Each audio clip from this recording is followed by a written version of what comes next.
प्राग ज्योतिषपुर यानी आसाम जा रहे हैं। यहां लिखा हुआ है स्कंद पुराण में कि वायु मार्ग से अपने 3 साथियों के साथ में घटोत्कच जी मौरवी के साथ विवाह करने, शास्त्रार्थ करने के लिए जा रहे हैं। अब कोई हवाई जहाज से यदि जाएगा यात्रा करने के लिए तो बीच में क्या चुपचाप बैठ के जाएगा या कोई गाना सुनते जाएगा?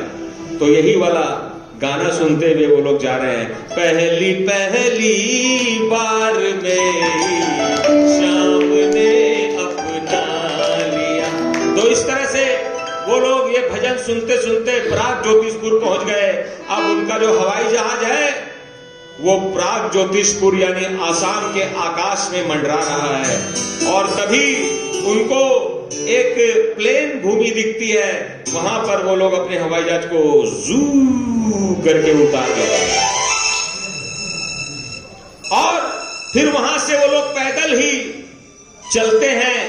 वहां देखते हैं कि बहुत बड़ा बाजार है, शहर है, और उस शहर की जो मालकिन है वो कौन है? वही मूर दैत्य की पुत्री मौरवी है।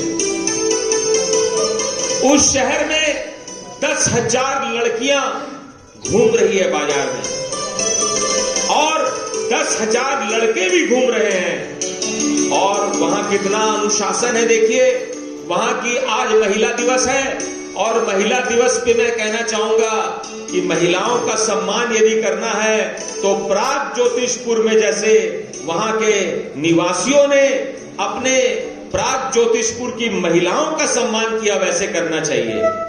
महिलाएं वहां बाजार में खरीदारी कर रही हैं और जो लड़के पुरुष हैं वो उनकी रक्षा में लगे हुए हैं। और जब महिला कोई झोला उठा के जाती है तो एक लड़का उनके पास आता है और बोलता है, बहन जी आपका झोला मुझे दे दीजिए, आप जहां कहेंगे मैं उसे वहां पहुंचा दूंगा।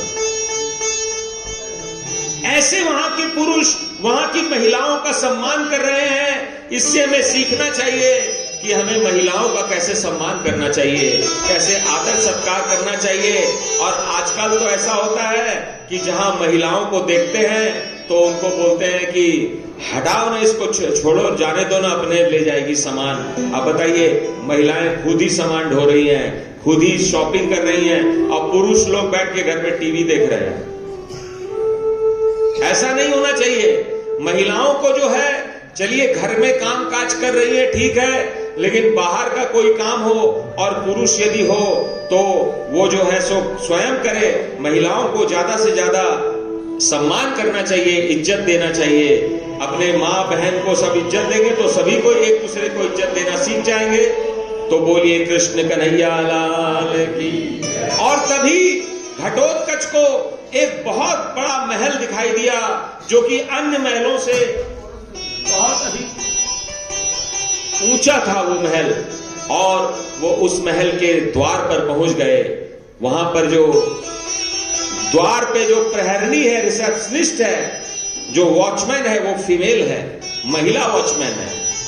और वो महिला वॉचमैन उनको रोक देती है, कहां जा रहे हो, अंदर मत जाओ। तब वो घटोत्कच जो है वो कहते हैं, विजिटिंग कार्ड प्रेजेंट करते हैं वहां पे और बोलते हैं कि मैं हिडिंबा नंदन हूं। तो उसको कुछ कुछ याद आ जाता है, क्योंकि उसकी महारानी ने उसे बोला था कि ये जो वर्ड तुमको कहीं सुनानी है तो मेरे को तुरंत सूचना देना। तो वो बोलती है कि पहले उसने मन ही मन सोचा कि ये जो घटोत्कच है ये अंदर जाने के योग्य है कि नहीं, पहले जांचो तो सही। तो वो बोलती है, काहे लिए मरने जा रहे हो अंदर? वो तो संकल्प कर रखी है कि जो उसको शस्त्र में और शास्त्र में हरा देगा उससे विवाह करेगी। अरे तुम्हारे जैसे तो कितने योद्धा आए वहां पर उससे विवाह करने के लिए। ये जो महल देख रहे हो दरवाजा, इसके ऊपर जो ये कंकाल टंगे हुए हैं उन्हीं लड़कों के हैं। तुम क्यों अपना टंगवाना चाहते हो, क्यों मरना चाहते हो?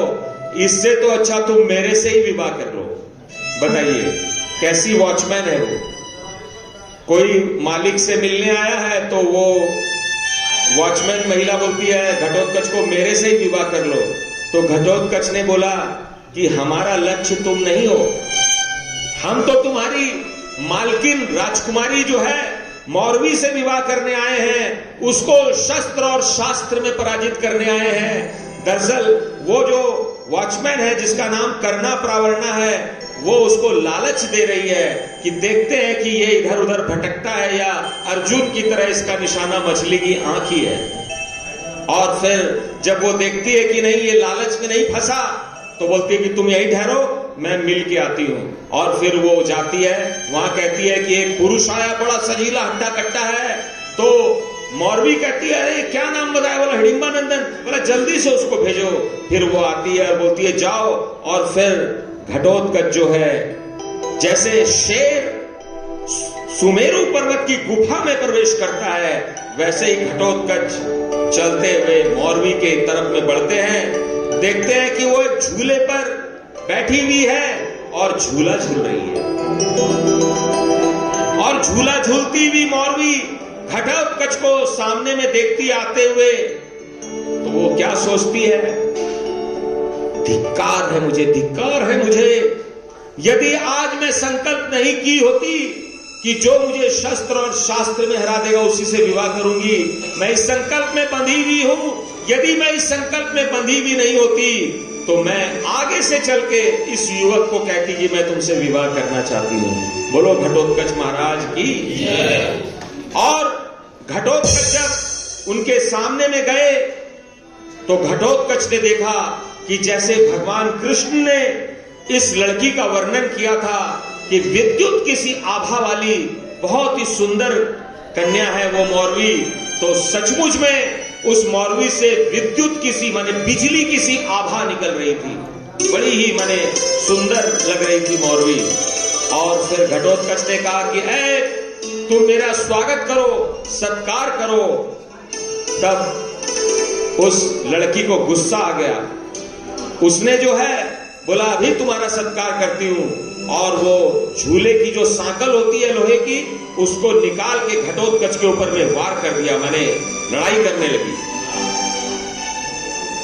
उसके पहले उसने बोला, पहले पढ़ाई में हारती है ना, फिर लड़ाई में। पढ़ाई में उसने बोला कि है तुम मेरे से एक ऐसा प्रश्न करो जिसका उत्तर मैं ना दे सकूं। बोलो कृष्ण कन्हैया लाल की।